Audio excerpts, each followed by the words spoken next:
Well, we'll see if the YouTube kick back on or not. All right. Great. So they kicked me off of YouTube as soon as I get into the scripture.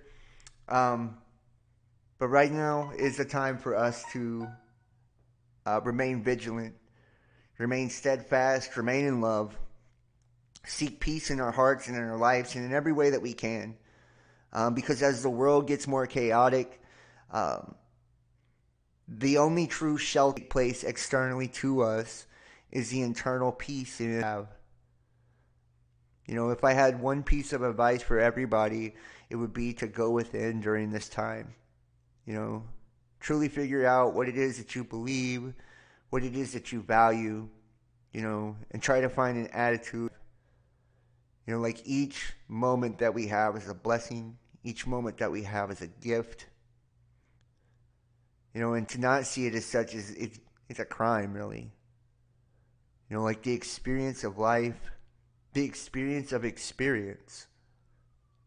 You know, we truly are given a divine gift, you know, just to be able to live, experience the beauty of children, nature, the wonders of the heavens, the gift of learning, all these things. And I feel like we take those things for granted each and every day.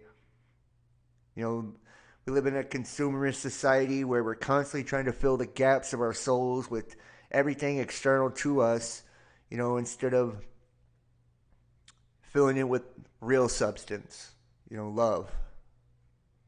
You know, so I think if anything, that I do apologize. I don't know why it cut off right there. That's a pain in the ass, but it is what it is. These times are just a reminder to each and every one of us to be grateful for every and everyone that we have in our lives. You know? And, you know, like I said, I would be incredibly watchful over the things that are taking place across the world. I would have plans in place for, you know, just in case type of scenarios. You know, the world governments are preparing, so why wouldn't you? You know, it's only logical. An intelligent human being has a plan for catastrophe. You know, that doesn't make you a conspiracy theorist or a weirdo or, you know, afraid or anything like that. It makes you intelligent. You know, it's for lack of knowledge that surely my people will perish.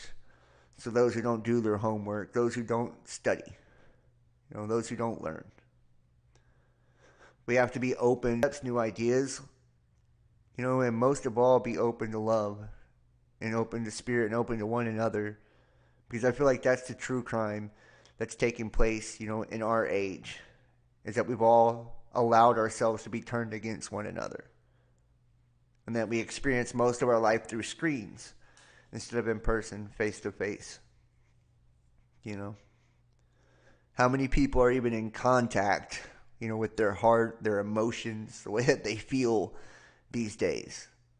You know, we've become incredibly detached as a species, as a whole.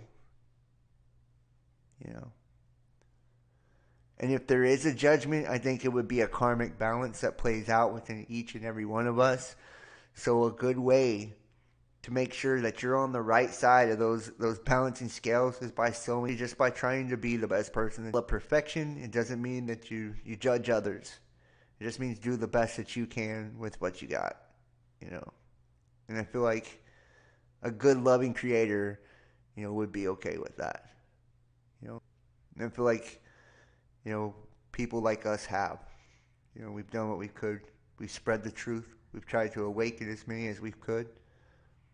You know, and self-love, and to remember to take care of yourself. That way you can take care of others. The reason that we work on ourselves, we learn to love ourselves, is so we can be better to love others, so we can be better to take care of others, so we can be better to serve others. Service to others is still the high. So I want to thank